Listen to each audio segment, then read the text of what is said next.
Mic check 1 2. It's the Y2K collector. Not much in the way of pickups today. Just got one for the Vita. It's the Jak and Daxter collection. And I've actually been adding more of these collection series to my collection this year. It kind of started towards the tail end of last year and it's kind of gone on into this year. A lot of what I'm getting in terms of collections are these like games that came out on PlayStation 2, but got like a collection remaster on the PlayStation 3. So we saw this happen with the Jak and Daxter series. We saw it happen with the Sly Cooper series. We saw it happen with the Prince of Persia series. You got the Prince of Persia trilogy. You've got the Devil May Cry trilogy. You've got the God of War saga. Just the list goes on. There's so many of these compilation discs that have come out. And a lot of them have come out both on the PlayStation 3 as well as the PS Vita. So I've kind of mixed it up. I don't have them all on the PlayStation 3 or all on the Vita. It's a little bit of a mixed bag for me. And in this case, I decided to go ahead and grab the Jak and Daxter series on the Vita. So this was just another add to the collection. You know how some of these Vita games, they just didn't come with the manual. Some do, some don't. But this was a solid addition to the Vita collection for sure. You know, the Jak and Daxter games, I've played them on the PlayStation 2 for a little bit, and they're fun, like action adventure, like 3D action adventure games, some platforming and things like that. But just never really got too deep into them. But I think on the Vita, this might be actually a lot more easy and more fun to play. That bright screen on the OLED Vita brings a lot of these older PlayStation 2 games to life. So this will be very interesting to play and see how it looks on the Vita. I've actually got a bunch of testing to do. Yesterday, I did not get to test as much as I wanted to test in terms of all of the new pickups that I got yesterday. So I'm gonna be doing that tonight. Spent the day with the kiddo at the beach actually. You know, right now, because the beaches aren't officially open, you can get in for free and just walk on the boardwalk and enjoy the scenery, take in the breeze, play at the playground, things like that. So definitely spent some time doing that. Also did some chores and stuff and did a little bit of cooking. So now I've got some time. The kiddos are in bed and I can actually get some video game testing done. So I'm going to hook up the GameCube, get a good chunk of these GameCube games going. I've already tested some of the games. I've tested out Teen Titans. I've actually been playing Teen Titans. Haven't tested out Gauntlet, Dark Cloud, or Baldur's Gate yet, but I'll get those up and tested. And I've just got a stack of GameCube games to test out, including Pitfall, Star Wars, SSX World Tour, just a bunch, SSX Tricky, Phantasy Star, Luigi's Mansion, Twilight Princess. So much to test out. So it'll be a very interesting night. It's a windy Saturday night, and the weather was actually pretty good today. I can't be too mad at it. Definitely good weather for video game hunting, but I kind of feel like a lot of gamers and a lot of like retro game hunters kind of have the same idea. When you wake up and you see the sun shining and you realize it's above 50 degrees on the East Coast, or if you're anywhere like north, your mind instantly says, oh, now's a good time to go ahead and get out. So I definitely was out and about, but it just was not the same type of day game hunting wise. I find that game hunting is actually great to do during the week when like everyone's busy at work or at school, because that's when no one's around to kind of snipe the deals.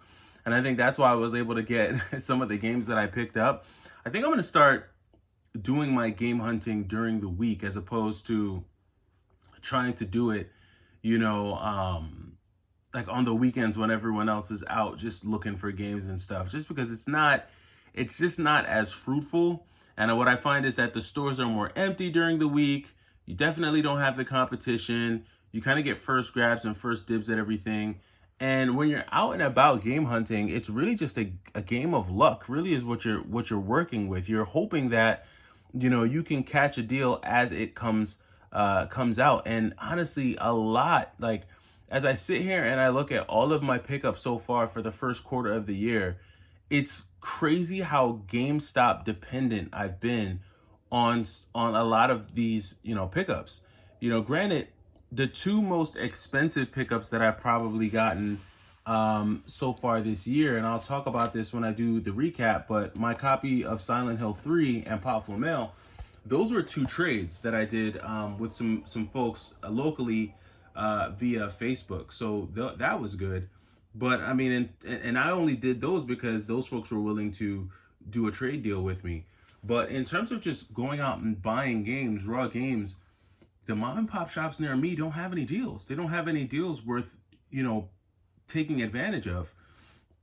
There's some game stores near me that do like this buy three, get one free, but then they put a cap on the free game. It's like buy three, get one free, but the free game has to be under $10, which is actually kind of stupid. Because if I just bought 3 games for $40 a piece, why does my fourth game or my free game have to be under $10? I can understand the free game having to be the cheapest game of them all, but that's just a lame promotion. You know what I mean? So I don't know. Mom and pop shops are going to have to do a little bit better of a job when it comes to how they, do their promotions and things like that. I'm not telling anyone to give any games away for free, but if GameStop continues to come through with, solid titles, if they continue to improve the conditions of the games that they're selling, which is the bigger thing for me, because when you look at some of these Vita games that I've gotten, these are Vita games that I've gotten from GameStop, all in top tier condition, right? Like really good shape,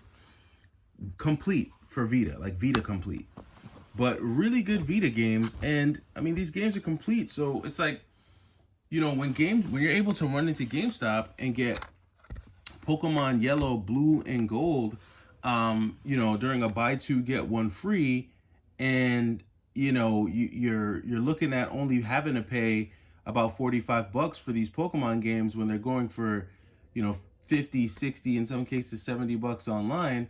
GameStop becomes more compelling with their offerings at this stage of the game when you start to look at what they're offering. So it's gonna be interesting. I'm not writing off the yard sales. I'm not writing off anything like that. But for me right now, I'm winning off of trades and GameStop. It's sad. It's really sad because, I mean, I had a really bad experience at GameStop today where I just, ran into an employee and I wasn't sure, I'll end the video on this. 2 requirements to work at GameStop need to be that you take a shower and you brush your teeth. Because I ran into an employee today that had way too much attitude, and homeboy looked like he's never brushed his teeth. In fact, he looked like he was missing teeth because he don't brush his teeth. So GameStop, get it together when it comes to that. It's not all stores, but some stores. And I realize it's certain stores. It's not all the stores. Like, you have really bad stores and you have really good stores, and you just got to stay clear of the bad ones. If you stay clear of the bad stores or the stores that are ran by like absolute idiots, you will have a much better experience there, is what I realized. But that does it for me. If you've been out and about and you've done some game hunting or anything like that, let me know what you found. What did you buy? What did you pick up? And I'll catch you in the next video. It's the Y2K Collector. Take it easy.